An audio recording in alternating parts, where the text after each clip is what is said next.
What is going on, Swoopers? Welcome back to another episode of Swoop Luke. It's been a long time between drinks, but let's go into this review of that huge Kangaroos Collingwood game tomorrow night. So let's run that intro, jump straight into it.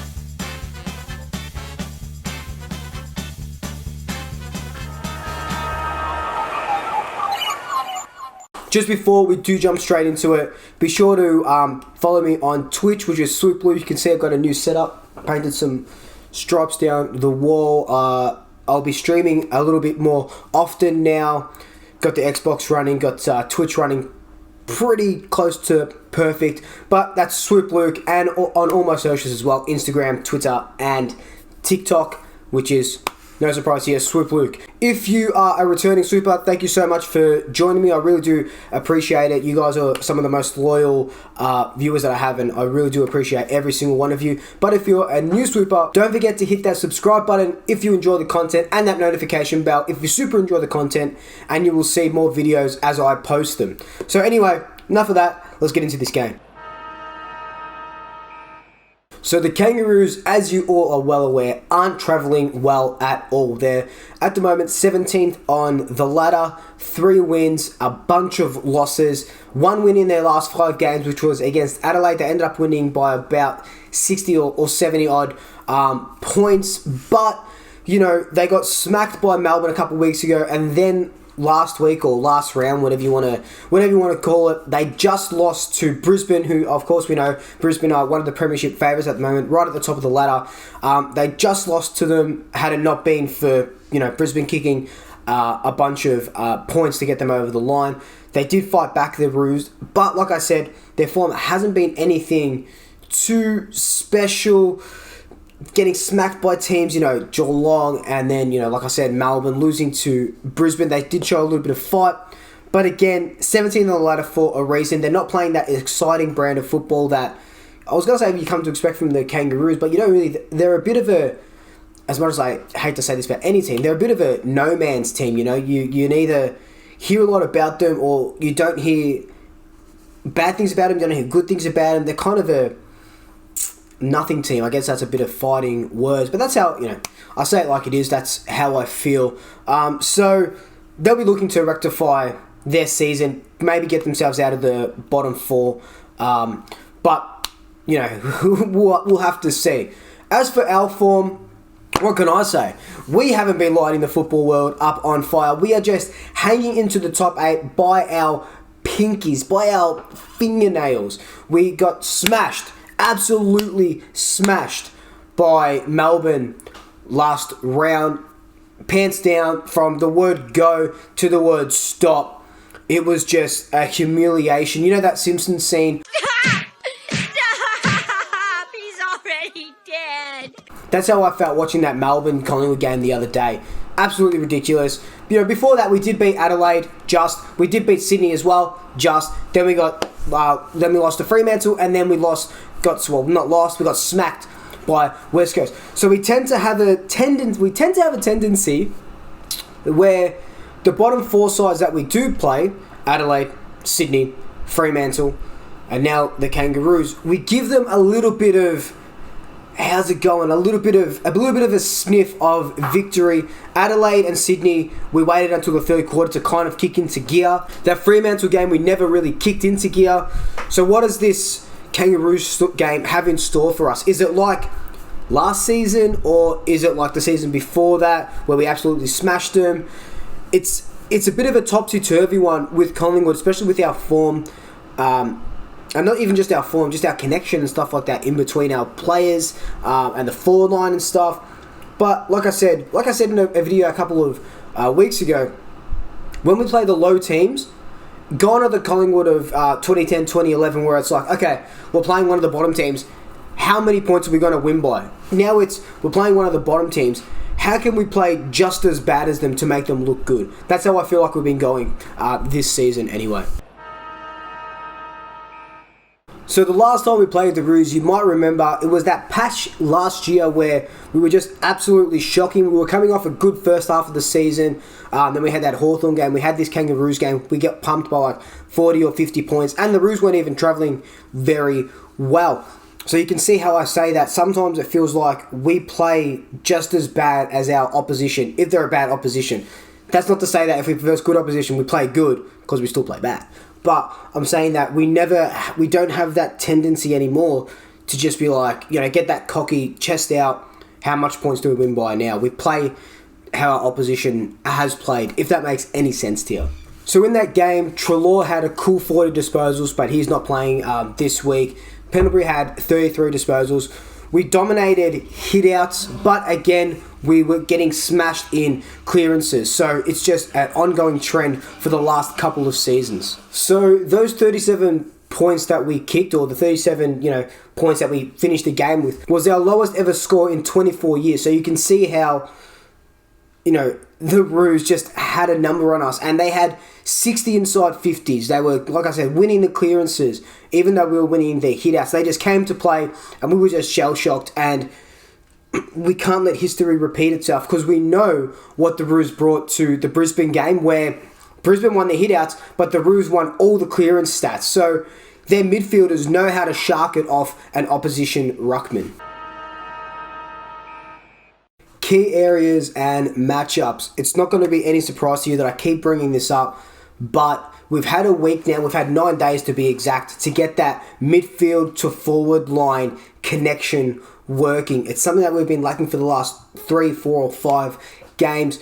All these inside 50s just to no avail. No one's marking the ball. Yes, we need a key forward. Yes, we need a big-bodied forward, but we don't have that, so we have to lower our eyes, or Mason Cox plays, and we can go high and long to him, brings it to ground. We crumb the goals. But at the moment, we don't know the teams. The key area is that inside 50 connection from the mids to the forwards. Lower our eyes, hit a target. It's literally not hard. It's easier, I know, I get it, to grab the ball, put it on your boot, kick it long. But if you chip it around, it's just like chess, it's just like soccer. Make your move very deliberate. What's the point of going inside 50 if someone else from the opposition just going to mark it, take it, they go coast to coast, and they score a goal? You just cost your team a goal or a point or a turnover, whatever it is. It's just, we need to be smarter with the ball going inside 50. Key matchup that I'm really looking forward to is Brodie Grundy versus Todd Goldstein. We know Grundy's been a little bit off his game, still getting the hit-outs, but he hasn't been really effective. Goldstein, on the other hand, is one of the best ruckmen in the game. Let's not discount that. Sure, he plays for the Roos, so I don't see a lot of him, and there's not a lot of talk about him, but he is one of the best ruckmans in the game, especially his tap work, and he is good around the ground as well, So I'd love to see how Grundy goes about contesting him. We know that if you put a little bit of bodywork into Grundy, he kind of shies away a little bit, and the opposition ruckman can get dominance. Or is it the complete opposite? Grundy has dominance, but our midfielders lack that connection with him, and they get all the clearances like they did against Brisbane and like they did against us last season. So that is something that hopefully has been worked on, just how, where and when Grundy taps these balls to Collingwood players to get that clearance. Because when it works out, it's brilliant. We get that inside 50. Sure, the inside 50 is not that good, but at least it still gives you an opportunity to score a goal. But when we have that hit out and then they get the clearance, it's very just disheartening as a supporter to watch, because Grundy signed on for these 7 years and the best ruckman, but then he taps it and then a Roos player sharks it, or whoever it may be. Just that connection. It's all about connection. That's all I want to see. Connection. So the ins and outs just got released, so I'm going to go through them player by player, the Roos and the Pies. Some huge ins and outs. So let's start with our ins.